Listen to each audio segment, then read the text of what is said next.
into Newton's second law of motion.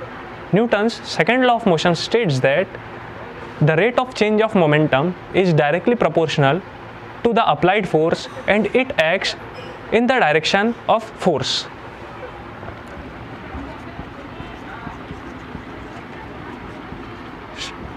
The rate of change of momentum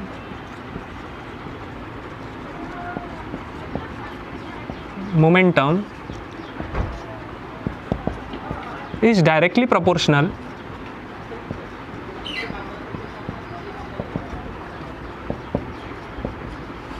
to the applied force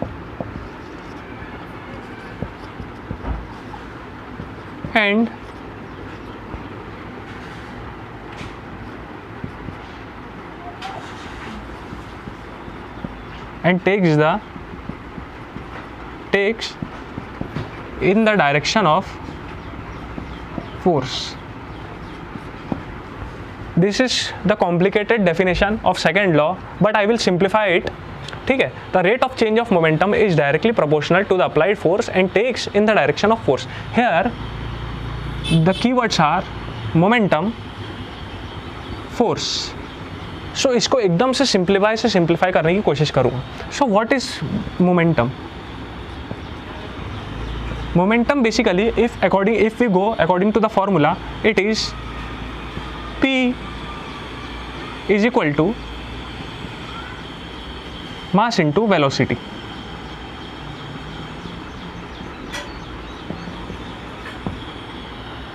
And if you consider force is equal to mass into acceleration.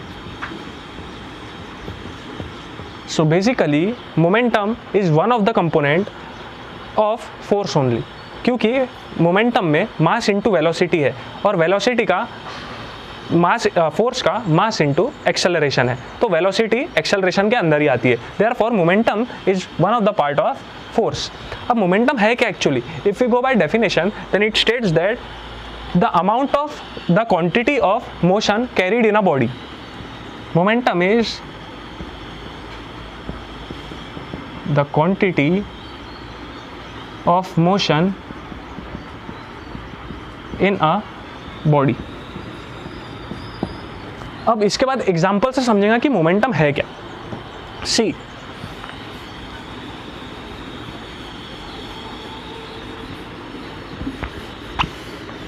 Momentum बहुत important है. इससे related questions भी कई बार आ चुके हैं series में. फिर conservation of momentum से related, then applications of momentum and other thing. So we will discuss about now momentum. और फिर इसके बाद सेकेंड लॉ में फिर से आएंगे कि आखिर सेकेंड लॉ बोल क्या रहा है. So momentum is equal to mass into velocity. अब देखो यहाँ पे if I take example of tennis ball, table tennis ball and second is of cricket ball or cork ball. So here table tennis ball की जो मास है वो बहुत कम होता है और वहीं पर क्रिकेट बॉल, कॉर्क बॉल का मास बहुत ज़्यादा होता है. इसलिए टेबल टेनिस बॉल जब भी प्लेयर को लगती है तो उससे हर्ट नहीं होता, लेकिन वही क्रिकेट बॉल अगर लग गई तो उससे बहुत ज़्यादा हर्ट होता है. तो मोमेंटम का मतलब क्या है? Amount of motion content in a body. जितना ज़्यादा मास रहेगा उतना ज़्यादा मोमेंटम रहेगा और जितनी ज़्यादा वेलोसिटी रहेगी उतना ज़्यादा मोमेंटम रहेगा. तो मोमेंटम मतलब एक बॉडी में मोशन कितना कंटेंट है उसको बोलते हैं मोमेंटम. उससे हर्ट भी हो सकता है. तो वो चीज़ें और भी क्या है आगे वो भी देखेंगे. Then example can be bullet. Bullet का मास जो होता है वो बहुत कम होता है लेकिन उसकी वेलोसिटी बहुत ज़्यादा होती है. तो उसकी वेलोसिटी के कारण वो जब भी बॉडी में लगती है तो उसको छेद देती है. तो बुलेट का मास कम है लेकिन वेलोसिटी ज़्यादा है. वेलोसिटी ज़्यादा है मतलब क्या? मोमेंटम ज़्यादा है. तो जो बुलेट में यूज़ होता है process that is called method, जो कि उसे कहते हैं मोमेंटम. तो मोमेंटम बुलेट का बहुत ज़्यादा होता है. Then the important fact here is, see suppose one person bike को ढकेल रहा है. एक पर्सन बाइक को ढकेल रहा है क्योंकि वो चालू नहीं हो रही की से. तो उसको सेकंड गियर में उठाना है, तो एक पर्सन बाइक को ढकेल रहा है तो कुछ उसको कांस्टेंट एक्सेलरेशन देना पड़ेगा उसको, और कुछ टाइम तक देना पड़ेगा। तो कुछ टाइम तक जो देना है, इससे क्या पता चल रहा है हमें, वो मोमेंटम जो है कुछ टाइम तक देना है हमें, over a period of time. क्यों देना है? क्योंकि मोमेंटम अगर टाइम तक देंगे तो फोर्स ऑटोमेटिकली बढ़ेगा, मतलब फोर्स को भी एक टाइम तक दे रहे हैं। So over time, momentum over time force. सो मोमेंटम या फिर फोर्स थोड़े टाइम तक जब दे रहे हैं तब गाड़ी चालू हो रही है, तो उसका मतलब क्या है, मोमेंटम टाइम पे भी डिपेंड करता है। तो टाइम का एग्जांपल कैसा है इसमें, अगर ये टाइम पे डिपेंड करता है, now you will get to know what about momentum, the clear meaning of momentum. Momentum depends upon time. ये टाइम पे भी डिपेंड करता है। कैसे? सपोज एक एथलीट है, हाई जंप का एथलीट है, उसने हाई जंप किया, लेकिन जब लैंड कर रहा है तो वो कुशन पे लैंड करता है। कुशन इसलिए दिया जाता है कि उसके मोमेंटम को ब्रेक किया जा सके। अगर मोमेंटम को ब्रेक नहीं करेंगे तो उसको हर्ट होगा। तो मोमेंटम को ब्रेक करने के लिए, वो टाइम को एकदम शॉर्ट रखने के लिए, लेकिन फोर्स और मोमेंटम कम करने के लिए यहाँ पे कुशन दिया जाता है जहाँ पे हाई जंप होता है। इसके बाद अगर आइस ब्रेकिंग बाय अ कराटे प्लेयर, ये कराटे प्लेयर एकदम कम टाइम में आइस को ब्रेक कर देता है एकदम, क्योंकि वो बहुत मोमेंटम लगाता है आइस को ब्रेक करने के लिए, तो वो एकदम शॉर्ट टाइम में लगाता है। तो वो शॉर्ट टाइम में लगाने के कारण आइस ब्रेक होता है। ये दो एग्जांपल बहुत इंपॉर्टेंट है मोमेंटम के।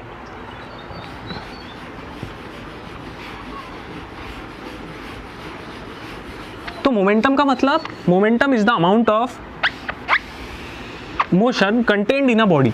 तो मोमेंटम जो डिपेंड होता है वो मास पे भी होता है, और ओवर अ टाइम, फोर्स कितने टाइम तक लग रहा है उस पर भी डिपेंड होता है मोमेंटम। तो मोमेंटम से ही कंजर्वेशन ऑफ मोमेंटम निकलता है। तो कंजर्वेशन ऑफ मोमेंटम जो चीज़ है, we will know after Newton's third law of motion. So Newton's third law of motion क्या है? अब third law of motion states that to every action there is an equal and opposite reaction. इसका मतलब है कोई भी action हो रही है तो उसको उतना ही रिएक्शन भी मिलेगा। इसका मतलब if I project a rocket, तो ये एग्जॉस्ट के कारण एक्शन जो मिल रहा है, एक्शन मिल रहा है ग्राउंड को, एंड रिएक्शन जो मिल रहा है दैट इज टू रॉकेट। तो इसका मतलब क्या है कि एक्शन अगर ग्राउंड में हो रहा है तो उसका अपोजिट रिएक्शन रॉकेट को मिल रहा है, इसलिए रॉकेट ऊपर उठ रहा है।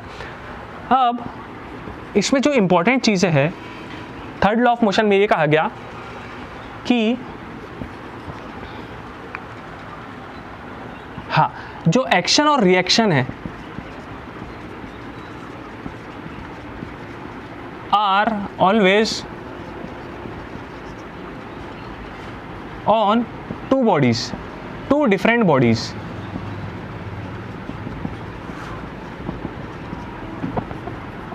ये रॉकेट भी है, यहाँ पे एक्शन अगर ग्राउंड में लग रहा है एग्जॉस्ट के द्वारा, तो जो रिएक्शन है वो रॉकेट में आ रहा है। मतलब क्या है, action and reaction are always on two different bodies. दो डिफरेंट बॉडीज में ही होता है, एक्शन एक बॉडी में लगेगा और रिएक्शन दूसरी बॉडी में। कभी भी एक बॉडी पे एक्शन और रिएक्शन अप्लाई नहीं होता, तो डिफरेंट बॉडी पे ही होता है।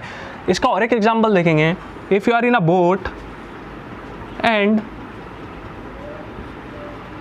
यू आर पैडलिंग इट, तो पैडलिंग कहाँ, एक्शन कहाँ दे रहे हो तुम, वाटर में दे रहे हो, and it is in this direction. तो जब वाटर को पीछे ढकेल रहे हो, मतलब एक्शन यहाँ लग रहा है, तो उसका रिएक्शन क्या हो रहा है, बोट आगे चल रही है। तो एक्शन कहाँ लग रहा है, वाटर में, लेकिन रिएक्शन कहाँ हो रहा है, बोट में। So this is called to every action there is an equal and opposite reaction.